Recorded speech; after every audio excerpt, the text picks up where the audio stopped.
말씀은 에베소서 6장 1절부터 4절까지 말씀입니다.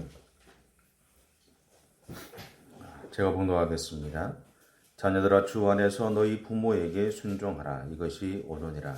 내 아버지와 어머니를 공경하라. 이것은 약속이 있는 첫 계명이니 이로써 네가 잘되고 땅에서 장수하리라. 또 아비들아, 너희 자녀를 노엽게 하지 말고 오직 주의 교훈과 훈계로 양육하라. 아멘.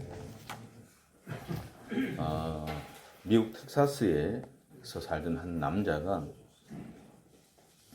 아내와 4명의 자녀들을 버려두고 캘리포니아로 가서 30년 동안 자기만을 위해서 살았다고 합니다.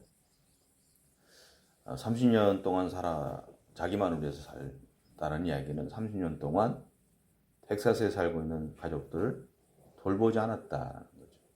거기는 자녀들에 대해서 생각하지도 않고 오로지 자기 자신만의 어떤 삶을 누리며 살았던 사람이었습니다. 근데 이분이 이제 죽게 되었는데 죽었을 때 유언을 남깁니다. 그것은 뭐냐면 자기의 시체를 고향인 텍사스에 묻어달라라는 겁니다. 그런데 죽을 때 자기만을 위해서 살았으니 돈 한 푼 남지 않았죠. 그 유언을 듣고 사람들이 텍사스에 있는 그 자녀들에게 연락을 한 겁니다.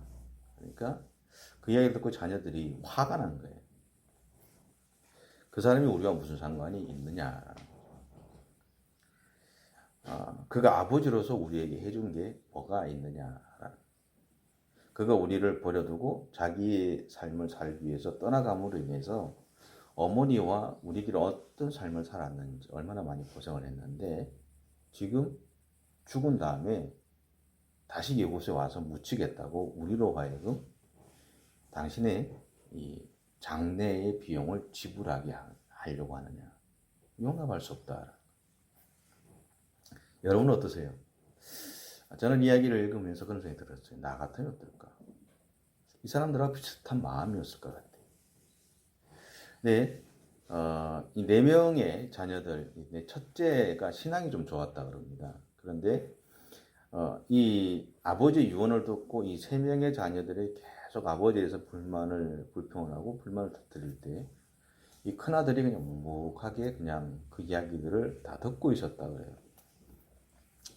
다 듣고 나서 자기 혼자 이 큰아들이 자기가 이 아버지의 시체를 웅부해 올 비용을 만들기 위해서 자기의 농기계를 저당을 잡히고요.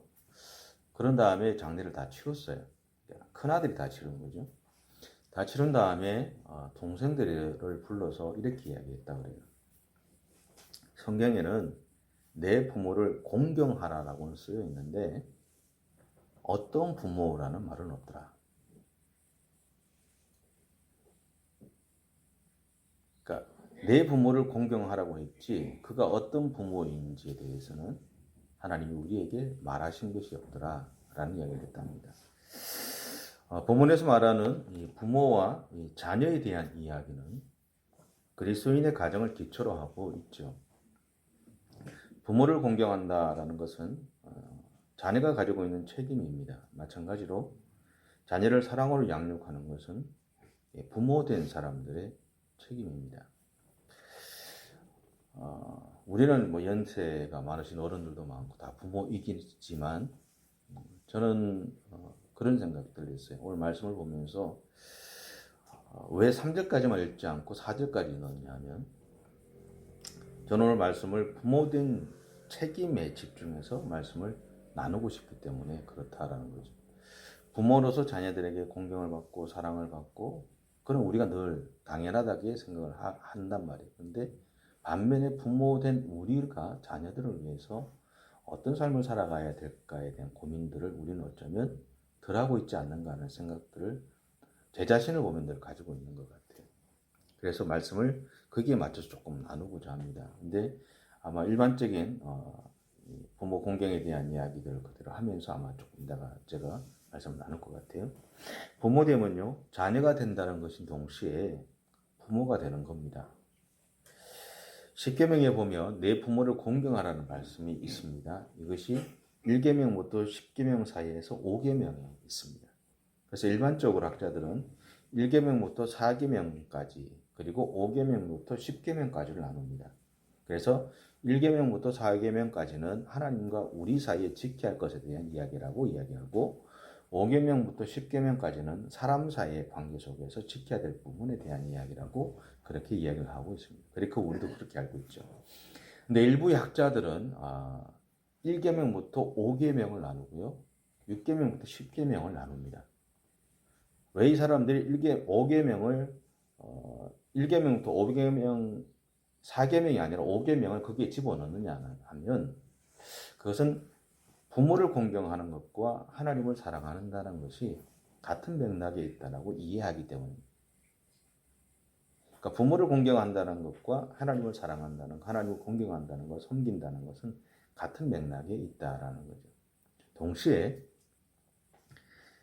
하나님과 이 사람과의 관계를 잘 할 수 있는 연결고리로서 내 부모를 공경하라는 말을 생각하기 때문에 일부 학자들은 10계명을 나눌 때 1에서 4계명, 5에서 10계명이 아니라 1에서 5계명, 6에서 10계명으로 나누기도 한다라는 무엇이 옳고 그르냐를 이야기하고 싶은 것이 아니라 사람들이 어디에 집중해서 이 부분을 이야기하고 있는지를 생각해 보셨으면 좋겠다라는 거예요. 그래서 우리가 1계명부터 4계명까지만 생각하고 하나님과 우리와의 관계만을 생각한단 말이에요.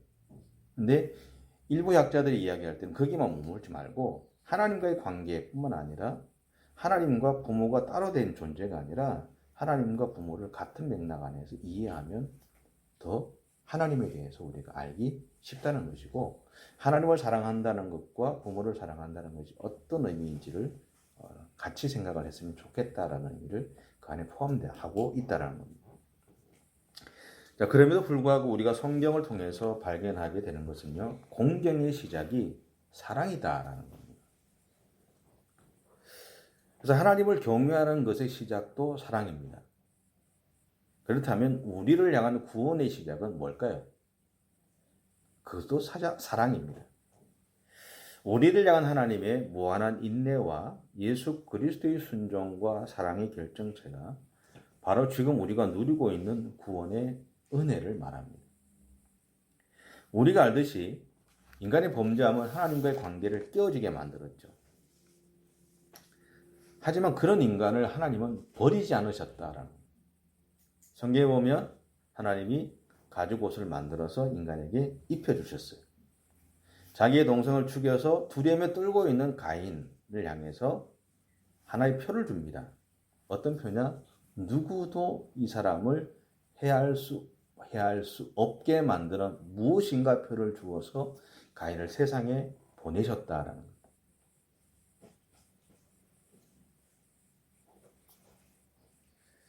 우리는 누군가가 잘못을 하면 지금도 보면 누군가 잘못하면 어떠세요? 확 달려들어서 난리를 칩니다. 그렇죠? 이번에 막 주저앉았던 코로나가 다시 클럽에 갔던 애들 때문에 또 확 했어요. 그러면 거기에 대해서 확 달려들어서 또 만연사냥을 하죠. 그런데 정작 우리들 또한 거기에 가지는 않았지만 우리의 삶의 현장에서 그와 비슷한 일들을 많이 하고 있다는 거죠. 그거를 잊지 말아야 되죠. 그럼에도 불구하고 우리는 우리 주변에 있는 누군가가 잘못을 하면 그를 향해서 공격하죠. 마찬가지로 가인이 자기 동생을 죽였던 그 일로 인해서 세상에 있는 사람들로부터 공격을 당할 수 있었다는 거예요. 근데 하나님은 가인이 범죄했음에도 불구하고 그를 향한 보호의 표를 그에게 주셔서 그를 세상에 보내셨다는 거예요. 그것이 하나님의 사랑입니다. 우리가 비록 범죄하고 살아가지만 저도 마찬가지고 여러분도 마찬가지고 죄 짓고 살잖아요. 우리는 아닌 것 같이 하나님 앞에 늘 그렇게 살아가지만 사실 수없이 죄 짓고 살죠. 그게 우리들의 모습입니다. 아니 우리들이 갖고 있는 민낯이죠. 그럼에도 불구하고 하나님은 우리를 향해서 사랑하시고 우리를 축복하시고 우리를 보호하고 계시다는 겁니다. 내가 하나님을 떠나지 않는다면. 그리고 비록 내가 하나님을 떠나도 우리를 향한 하나님의 사랑은 변함없이 우리를 향해 머물러 있다는 사실들을 기억하셔야 합니다. 그래서 하나님이 우리가 범죄해서 하나님을 떠났더라도 누군가를 통해서 다시 돌아오게 만드는 계기를 만들어 가시죠. 그것이 하나님의 사랑입니다. 하지만 하나님과의 깨어진 관계는 인간의 노력으로는 회복할 수 없었어요. 그래서 하나님은 예수 그리스도를 통해서 우리와의 관계를 회복시키신 겁니다. 이것이 우리가 예수님을 믿음으로 받은 선물이죠. 제가 아는 어느 남자 집사님이 아이에 대해서 관심이 없었어요. 이 부부가 시간이 결혼을 하고 나서도 아이를 안 갖는 거예요. 나중에 보니까 이야기하는 게 뭐냐, 그 부인 되는 여집사님이 이야기하는 게 남편이 아이에 대해서 관심이 없다, 가질 생각이 없다. 그래서 이야기를 듣다 보니까 이 남자 집사님이 어릴 때 가정 형편이 어려워서 부모와 떨어져 살았답니다. 그것이 아마 계기가 됐지 않았을까라는 생각을 했어요. 근데 어쨌든 이 부부가 어느 날 이제 아내가 임신을 했어요. 임신을 했는데 문제는 뭐냐면 이 남편 되는 집사님이 그 일이 자기와는 무관한 일이 일어난 것처럼 대하더라는 거예요. 아내가 임신을 했어요. 근데 남편이 그게 뭐 나하고 무슨 상관이 있어?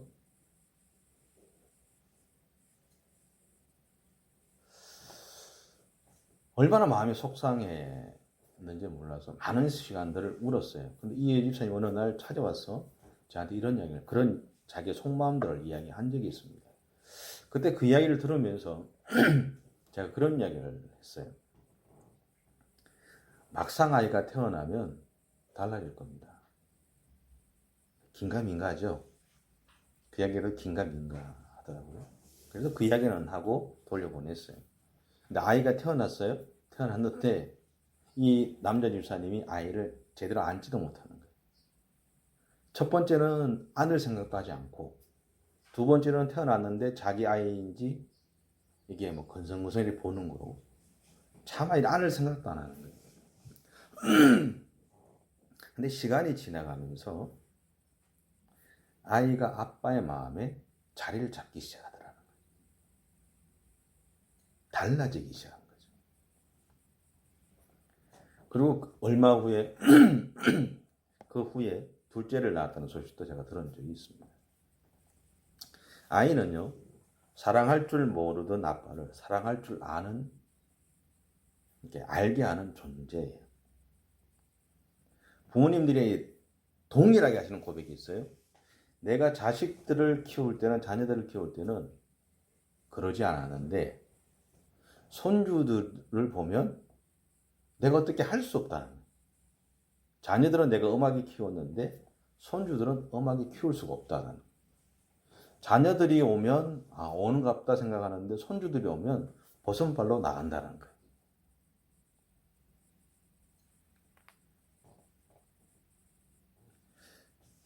여러분, 아이는요, 사랑할 줄 알게 하는 존재입니다.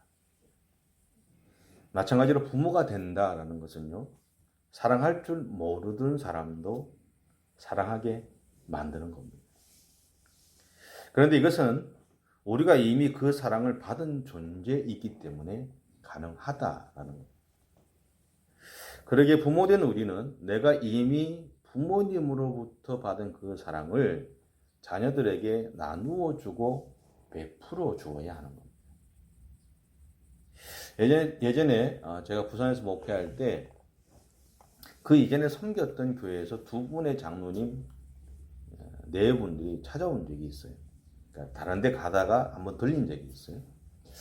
그때 이제 만났을 때 이분들이 하는 이야기가 뭐냐면 자신들의 부모님의 이야기를 하십니다.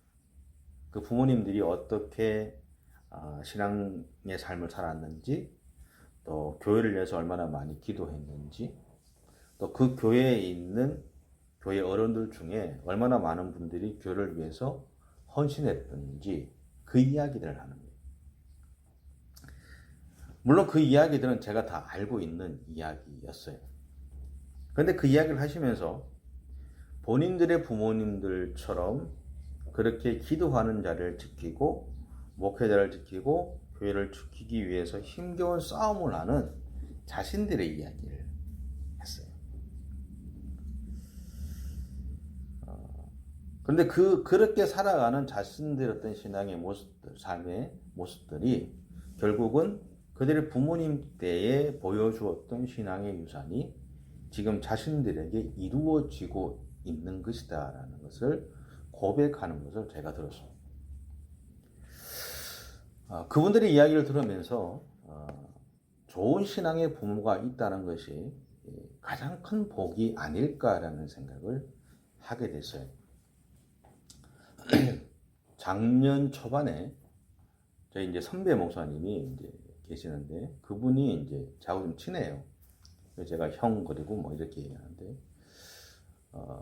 우리 아이 큰 아이 이제 학비 때문에 이제 고민을 하고 이야기하다가 우연찮게 이야기를 하다가 뭐 지나갔어요.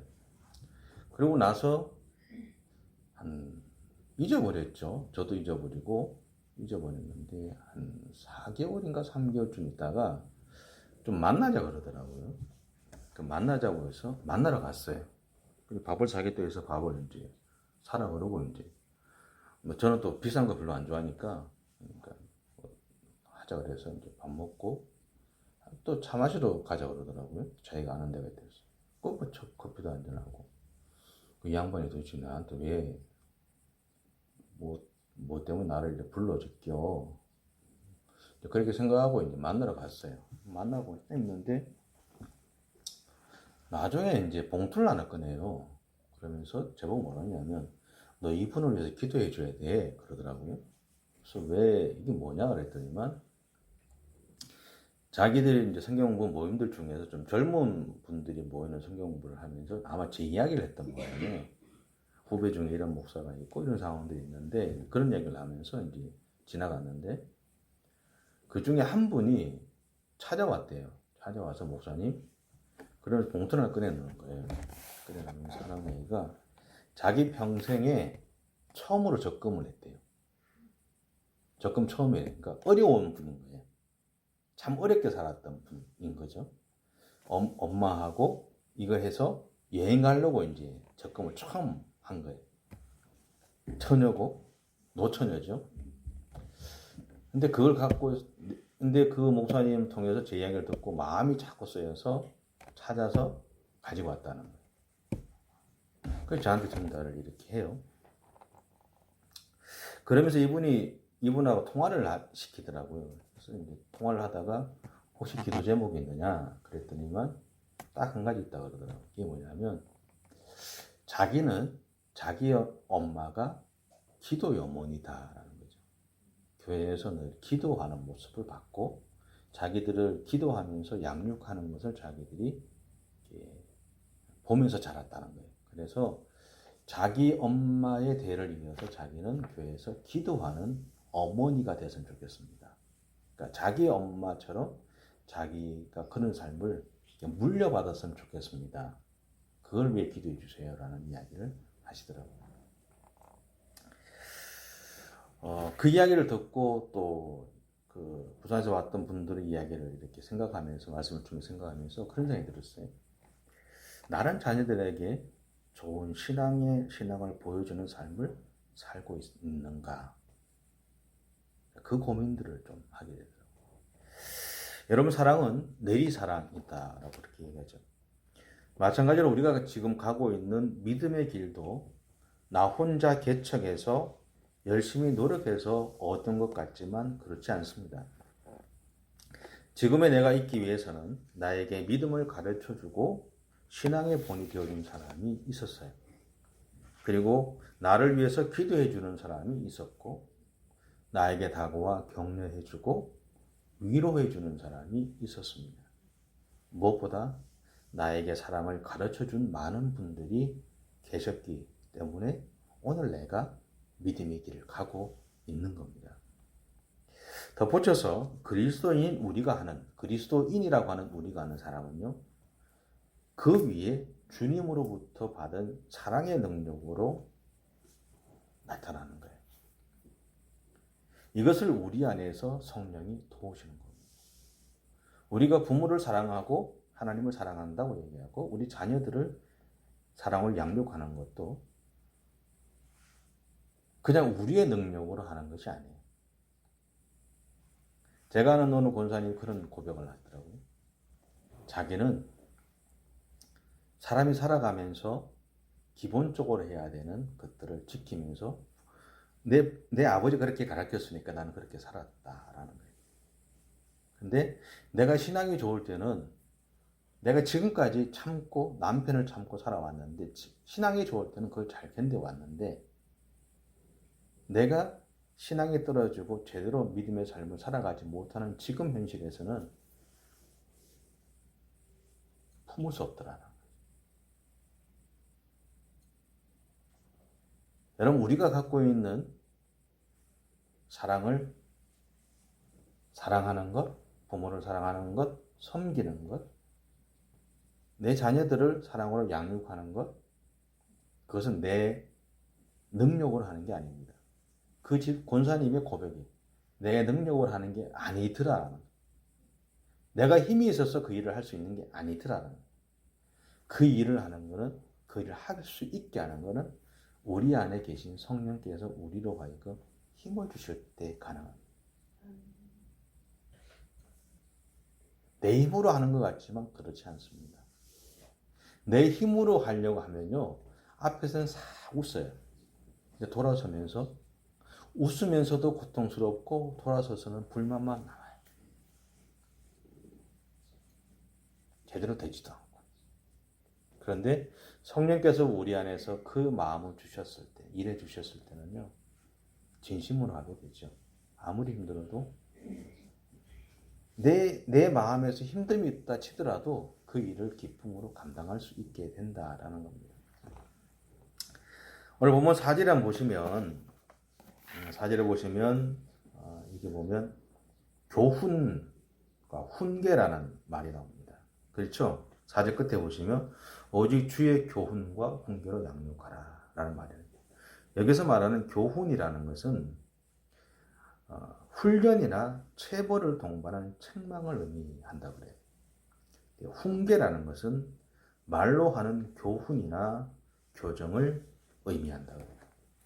하나는 행동이 들어가 있고 하나는 말로 하는 겁니다. 여러분 그리스도인인 부모가 자녀들에게 이러한 교훈과 훈계를 통해서 그리스도인다운 행동 양식을 자녀들에게 가르쳐서 예수 그리스도 안에서 성숙하게 자랄 수 있도록 도와야 될 책임이 있다는 것을 기억하셔야 합니다. 자녀들은요, 예수 믿는 자녀들은, 아니 또 예수 안 믿어도 세상 사람들 자녀들은요, 부모를 공경해야 되는 거 다 압니다. 모르지 않아요. 다 해요. 물론 일부의 몇몇 사람들이 이상한 이야기를 해서 신문에서 나오죠. 그거는 뭐 그런 걸 끄집어내니까 나오는 거고요. 대부분의 사람들은 부모를 잘 섬기려고 애를 써요. 안 그런 사람은 없습니다. 사람이거든요. 그렇게 배웠거든요. 하는 겁니다. 근데 우리에게는요, 그리스도인인 우리에게는 내가 부모를 그렇게 하는 것도 있지만 내 자녀들을 그리스도 안에서 성숙하게 자랄 수 있도록 도와야 될 책임도 있다라는 거예요. 그런데 부모가 하는 이러한 가르침에는 그 바탕이 사랑이 되어야 하는 겁니다. 훈계가 됐든 교훈이 됐든 그 바탕은 사랑이어야 한다는 거예요.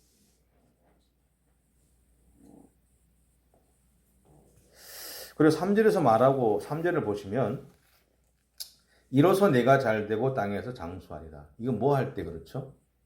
내 아버지와 어머니를 공경해라. 그죠?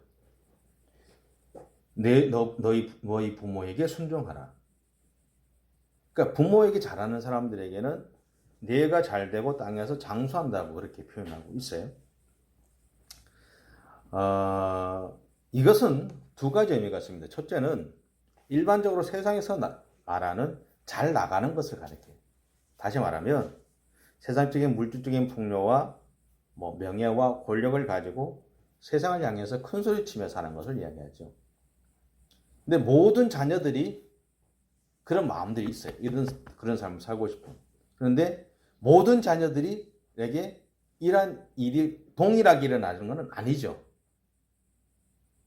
모든 자녀들이 다 부모를 잘 섬겨서 돈이 많고 명예를 얻고 권력을 가지고 그렇게 살지는 않아요.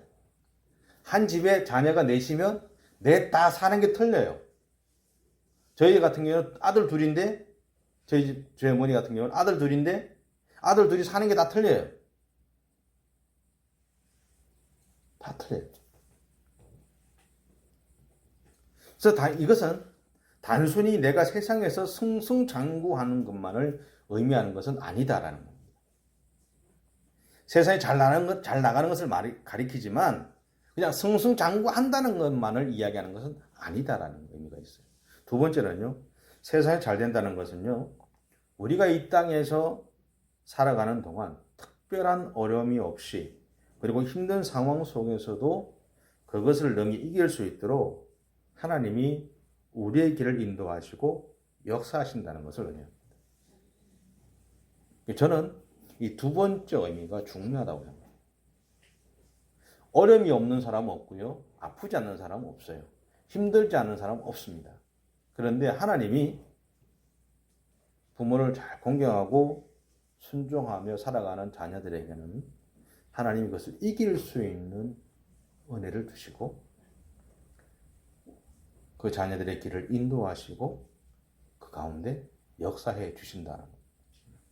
물론 그 결과를 얻는 것들이 세상에서 이야기하는 일확천금도 아니고 그렇지만 그럼에도 불구하고 그들이 삶을 살아감에 있어서 필요한 것들을 하나님이 분명히 공급해 주신다고 저는 믿습니다.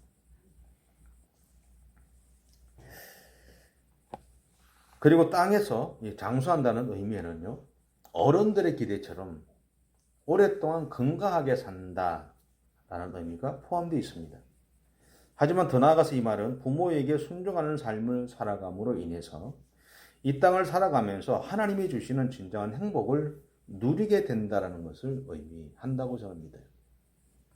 단순하게 오랫동안 건강하게 사는 것만이 아니라 그렇게 살아가는 그 모든 과정들 속에서 하나님이 주시는 진정한 행복감들을 누리며 살아갈 수 있도록 만들어 주신다라는 거죠. 여러분 노아 가족의 족보를 한번 보시면 이 땅에서 잘 된다는 것이 무엇을 의미하는지를 우리에게 보여줘요. 노아의 선친이 혹시 누군지 아세요? 라멕이라는 사람입니다. 그러면 노아의 할아버지는, 그러니까 라멕의 아버지는 누구냐면 무두셀라라는 사람. 이 노아의 이 정조 할아버지는 에녹이라는 사람입니다. 쟁쟁하죠? 그런데 이 무두셀라라는 사람, 이 무두셀라는 성경에 보면 몇 살 동안 몇 세까지 사셨다 그래요? 969세까지 사셨다 그래요. 100년만 살아도 참 지겨운데 그죠? 그거를 10번 가까이 사셨잖아요. 근데 그 10번 가까이 살아갔던 그 삶에 대해서 성경은 지루하거나 힘겨웠다고 얘기하잖아요. 그런데 왜 어떻게 무두셀라라는 사람만 969세라는 나이까지 생존할 수 있었을까라는 거예요. 그건 아마도 자신의 부친인 에녹이 300년 동안 성경에 표현하죠. 300년 동안 하나님과 동행하며 살았다 그랬어요. 그러니까 하나님과 동행하면서 사는 것을 통해서 어떻게 하나님을 섬기는, 하나님을 사랑하는지, 그리고 그 사랑을 가지고 후손들을 어떻게 사랑해 주셨는지를 무두셀라라는 사람이 배웠을 거라는 거예요. 그리고 그 또한 그의 아버지 에녹을 진심으로 사랑하고 공경하고 섬겼을 거라는 거예요. 그 결과로 무두셀라라는 사람이 969세라는 나이까지 살았고 무엇보다도 그의 후손에서 노아라는 사람이 태어나게 됩니다. 노아는요, 하나님의 이 세상의 역사 속에서 가장 중요한 하나의 획을 그었던 사람입니다. 우리는 단순히 노아의 방주를 이야기합니다. 노아의 방주가 문제가 아니라 하나님은 노아를 통해서 새로운 인류를 시작하셨잖아요. 아담과 하와를 통해서 하나님이 세상을 창조하시고 인류의 시작을 시작하셨어요. 그죠? 근데 노아 방주의 사건들을 통해서 여러분 기억하시죠? 새로운 인류가 시작이 된 겁니다. 노아의 자손들로부터 새로운 인류가 시작이 됐어요. 하나님의 또 다른 창조의 사건이 일어난 겁니다. 동시에 아담과 하와가 지었던 그 범죄함으로 인해서 세상이 회복될 수 없는 상황에 빠지게 되었을 때 하나님은 노아라는 사람을 통해서 세상을 구원하고자 하시는 또 다른 계획들을 실천하시는 출발점을 만들어 가셨다는 사실들을 기억하셔야 합니다. 그리고 그 후손에서 예수 그리스도가 오실 거예요. 그래서 하나님과 우리와 깨어졌던 관계를 회복하게 만드셨다는 사실들을 여러분 기억하셔야 돼요. 한 사람이 그의 아버지가 하나님과 동행하는 것을 보고 그 에녹 또한 그의 아이를 얼마나 많이 사랑해 줬을까요? 하나님과 동행할 줄 아는 사람은요, 자녀들, 가족들을 정말로 사랑합니다. 주변의 사람들을 정말로 뜨거운 사랑으로 사랑해 줄 줄 알아요. 왜? 내가 이미 하나님으로부터 받은 사랑이 있기 때문에 그 사랑을 받은 대로 표현할 수밖에 없는 거예요. 무두셀라는 그 사랑을 받은 사람입니다. 그래서 그가 그 아버지를 공경했던 것이고 하나님을 잘 섬겼던 것이고 자손들에게 또한 그 사랑을 물려주었다라는 거예요. 그런 자손들 안에서 노아라는 사람이 생겼고 그 노아의 후손들 가운데서 물론 수많은 역사들이 있었지만 예수 그리스도가 우리에게 오셔서 하나님의 사랑의 결정체를 우리에게 보여주셨던 겁니다. 그래서 우리가 오늘 구원받은 하나님의 백성이 되었다는 사실들을 기억하십시오. 여러분, 부모된 우리는요, 후손들에게 하나님을 향한 우리의 믿음과 사랑을 전달해야 될 책임이 있습니다. 하나님을 향한 우리의 신앙을 우리의 삶으로 후손들에게 보여줘야 되는 거고요. 후손들에게 하나님을 잘 섬기는 길을 가르쳐 주어야 합니다. 말로만 하는 것이 아니라, 근데 교회만 자꾸 끌고 오는 게 아니라, 우리의 삶의 현장에서, 가정에서 우리가 하나님을 사랑하는 그 모습들, 하나님과 함께 하는 것 보여줘야 되고, 내가 하나님으로부터 받은 그 사랑을 내가 그들에게 전달해 주어야 되고, 내 주변의 사람들에게 그렇게 나누어 주어야 합니다.